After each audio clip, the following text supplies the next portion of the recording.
விக்கிரவாண்டி சட்டமன்ற இடைத்தேர்தலில் பாமக வேட்பாளருக்காக தற்பொழுது பாமக தலைவர் அன்புமணி ராமதாஸ் தொடர்ந்து தீவிர பரப்புரையில் ஈடுபட்டு வருகிறார். நம்மிடம் இருக்கார் சார். இப்போ தேர்தல் காலம் எப்படி இருக்கு? எனக்குரிய 3 நாட்களில் பிரச்சாரம் முடிவடையக்கூடிய நிலையில போட்டி எப்படி இருக்கு?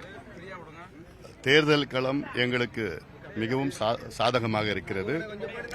நேற்று விக்கிரவாண்டி நகரத்தில் ஒரு மாபெரும் பொதுக்கூட்டம் நாங்கள் நடத்தினோம். இது பொதுக்கூட்டம் அல்ல, இது மிகப்பெரிய ஒரு மாநாடு என்று அதில் கலந்து கொண்ட அத்துணை தேசிய ஜனநாயக கூட்டணி தலைவர்களும் மேடைகளே பேசினார்கள். மேடையில் மட்டுமல்ல, அங்கே இந்த தொகுதியில் உள்ள அனைத்து மக்களும் இன்று பேசிக் கொண்டிருக்கின்றார்கள். திமுக பயத்தில் இருக்கிறது. இதுக்கு முன்பு 10 அமைச்சர்கள் களத்தில் இருந்தார்கள். இன்று கிட்டத்தட்ட 25 அமைச்சர்கள் களத்தில் இருக்கின்றார்கள். நூற்றுக்கணக்கான ஆளுங்கட்சியை சார்ந்த சட்டமன்ற நாடாளுமன்ற உறுப்பினர்கள் எல்லாம் இங்கே களத்திலே வந்து அவருடைய ஒரே வேலை பணத்தை கொடுப்பது, பொருளை கொடுப்பது. புடவை, வேட்டி, கம்மல், மூக்குத்தி, கேரம் போர்டு, கோடை, என்னென்ன பணம் கொடுக்கணுமோ பாட்டில் கொடுக்கறாங்க, பணம் கொடுக்கறாங்க, உணவு கொடுக்கறாங்க. இதுதான் கொடுத்துட்டு இருக்கிறாங்க. இதுதான் கொடுத்துட்டு இருக்கிறாங்க. திமுக இந்த தேர்தலை பொறுத்த வரைக்கும் அவர்களுடைய சாதனையை சொல்லி ஒரு ஓட்டு கூட கேட்கல. அவங்க அமைச்சர்களா இருந்தாலும் சரி, அவங்களுடைய எம்எல்ஏக்களா, நிர்வாகிகள் யாருமே வந்து நாங்க இதை செய்தோம் அதை செய்தோம்னு சாதனையை சொல்லி ஒருத்தர்கிட்ட ஓட்டு கேட்கல.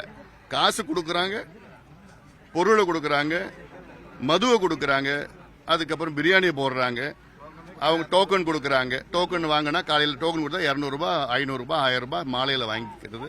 அவங்க பேர் அச்சடிச்சு கொடுக்கறாங்க. இதுதான் அவங்களை பொறுத்த வரைக்கும் இந்த இடைத்தேர்தல். ஆனாலும் களம் எங்களுக்கு மிகுந்த சாதகமாக இருக்கிறது. அமைதியா இருங்கடா, ஒரு 2 நிமிஷம் அமைதியா இருங்க. உறுதியா நாங்கள் வெற்றி பெறுகின்றோம். காரணம், இங்கே அனைத்து கட்சிகளும், திமுக உள்ளிட்ட அனைத்து கட்சிகளும் எங்களுக்கு வாக்களிக்க முடிவு செய்து விட்டார்கள். அனைத்து சமுதாயங்கள், அனைத்து மதத்தை சார்ந்தவர்கள் எல்லாம் எங்களுக்கு வாக்களிக்க முடிவு செய்து விட்டார்கள். அந்த வகையிலே மிகுந்த நம்பிக்கையுடன் நாங்கள் இருக்கின்றோம். ஏன்னா இன்னைக்கு முதலமைச்சர் ஸ்டாலின் அவர்கள் சட்டமன்றத்தில் பொய்யா அடுக்கிட்டு வந்திருக்காரு. அவர்களை சார்ந்த அமைச்சர்கள் சட்டமன்றத்தில் பல பொய்களை கட்டெழுத்து விட்டிருக்கின்றார்கள். இன்னைக்கு காலையில் கூட முதலமைச்சர் ஸ்டாலின் அவர்கள் ஒரு அறிக்கை வெளியிட்டிருக்கின்றார்.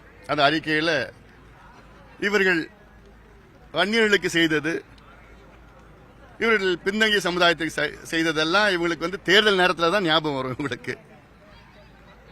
ஆனால் இவர்கள் வன்னியர்களுக்கு மட்டுமல்ல, தமிழ்நாட்டில் உள்ள பட்டியலின சமுதாயத்தை சார்ந்தவர்களுக்கும், பழங்குடி சமுதாயத்திற்கும், மிகவும் பின்தங்கிய சமுதாயங்களுக்கும் துரோகம் தொடர்ந்து திமுக செய்து வருகிறது. இது நான் மட்டும் சொல்லல, தமிழ்நாட்டில் உள்ள அனைத்து மக்களும், அடக்கப்பட்ட, ஒடுக்கப்பட்ட, வஞ்சிக்கப்பட்ட, தாழ்த்தப்பட்ட சமுதாயங்களும் சொல்லி வருகிறார்கள். ஸ்டாலின் அவர்களுக்கு பல கேள்விகள் நான் கேட்கின்றேன். பீகாரிலே சாதிவாரி மக்கள் தொகை கணக்கெடுப்பு நடத்தி அதை பீகார் உயர்நீதிமன்றம் உறுதி செய்து, இந்தியா உச்சநீதிமன்றம் உறுதி செய்த பிறகும் உங்களுக்கு தமிழ்நாட்டில் சாதிவாரி கணக்கெடுப்பு நடத்துவதற்கு என்ன பயம் உங்களுக்கு இருக்கிறது? ஏன் இந்த தயக்கம்?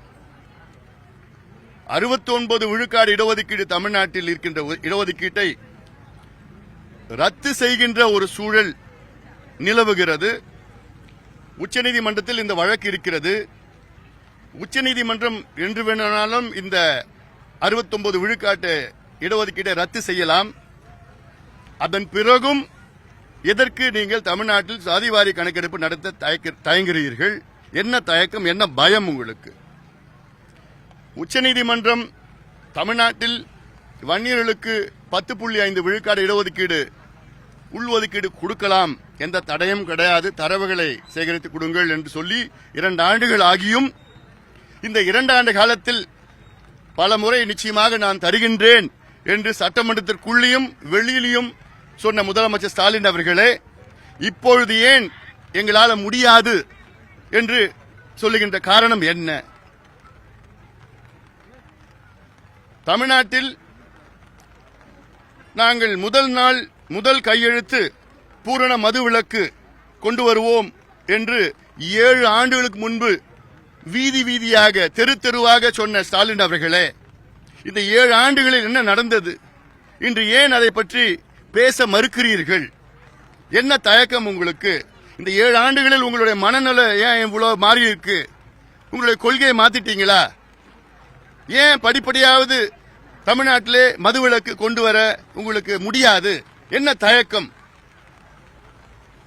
கடந்த ஆண்டு விழுப்புரம் மாவட்டத்தில் 23 பேர் இறந்தார்கள், 7 பேர் கண் பார்வை இழந்தார்கள் கள்ளச்சாராயத்தினால். நாங்கள் இரும்பு கரம் கொண்டு அடக்குவோம், கள்ளச்சாராயம் கலாச்சாரத்தை ஒழிப்போம் என்று சொன்ன ஸ்டாலின் அவர்களே, இப்பொழுது 67 பேர் இறந்திருக்கின்றார்கள் கள்ளக்குறிச்சி மாவட்டத்தில்.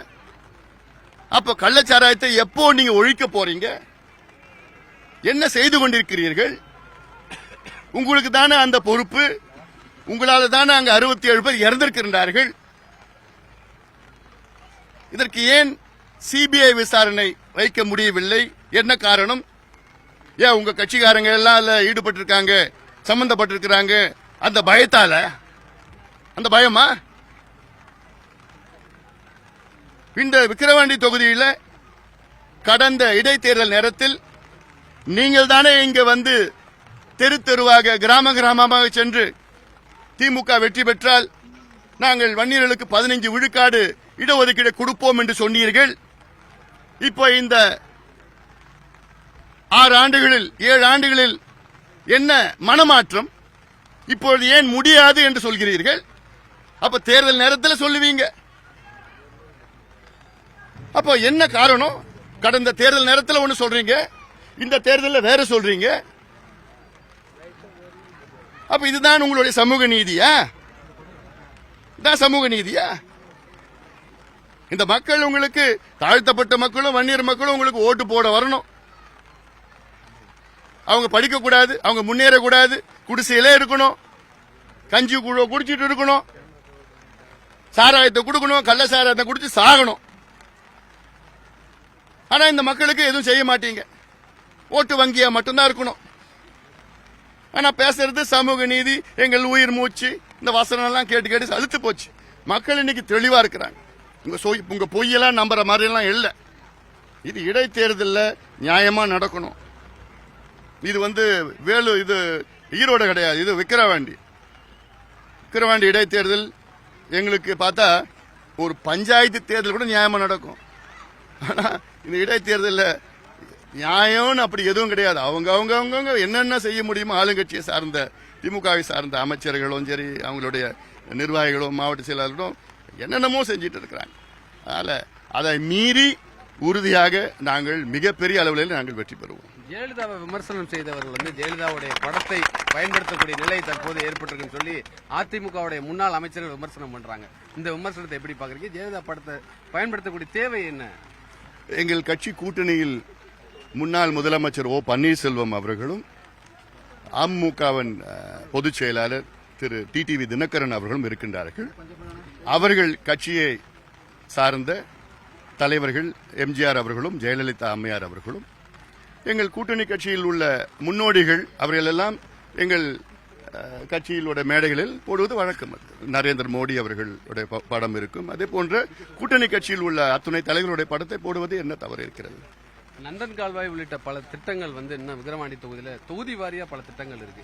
இந்த திட்டத்துக்கு என்ன மாதிரி நடவடிக்கை? நந்தன் கால்வாய் திட்டம் கடந்த 50-60 ஆண்டு கால கோரிக்கை. அது இங்கே திமுகவை சார்ந்த ஏ கோவிந்தசாமி அவர்கள் திமுகவில் வேளாண் துறை அமைச்சராக இருந்த நேரத்தில் 71 அப்பொழுது அறிவித்த திட்டம் இது. இன்று வரை நிறைவேற்றவில்லை, அறகுறையாக இருக்கிறது. இந்த திட்டம் அது முழுமை அடைய வேண்டும் என்றால் தென்பெண்ணையை இதில் துறிஞ்சிலாரும் தென்பெண்ணையை இணைச்சு இந்த நந்தன் கால்வாய் மூலமாக தண்ணீரை கிட்டத்தட்ட 44 ஏரிகளுக்கு கொண்டு வர திட்டம். அதை முடிக்க முடியாத திமுக அரசு இந்த தேர்தல் ஒவ்வொரு தேர்தலிலும் இதை கேட்டுக்கொண்டிருக்கின்றோம். இப்பயும் உதயநிதி ஸ்டாலின் அவர்கள் வருவார். முதலமைச்சர் ஸ்டாலின் வரமாட்டார், இந்த தேர்தல் பிரச்சாரம் வரமாட்டார். ஏன்னா பக்கத்தில் கள்ளக்குறிச்சியில் 65 பேர் இறந்ததுக்கு பிறகு அதுக்கு வரல. அப்ப இதுக்கு மட்டும் வருவாரான்னு கேள்வி கேட்பாங்க. அதுக்காக வரல. உதயநிதி அமைச்சர் அவர்கள் வருவார். வந்துட்டு நாங்கள் நந்தன் கால்வாய் திட்டத்தை உடனடியாக நிறைவேற்றுவோம் பொய் சொல்லுவார்.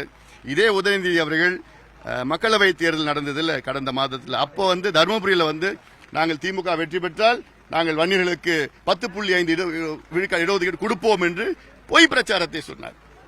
இப்ப வந்து மறுபடியும் அந்த பொய் பிரச்சாரத்தை பேசுவார்.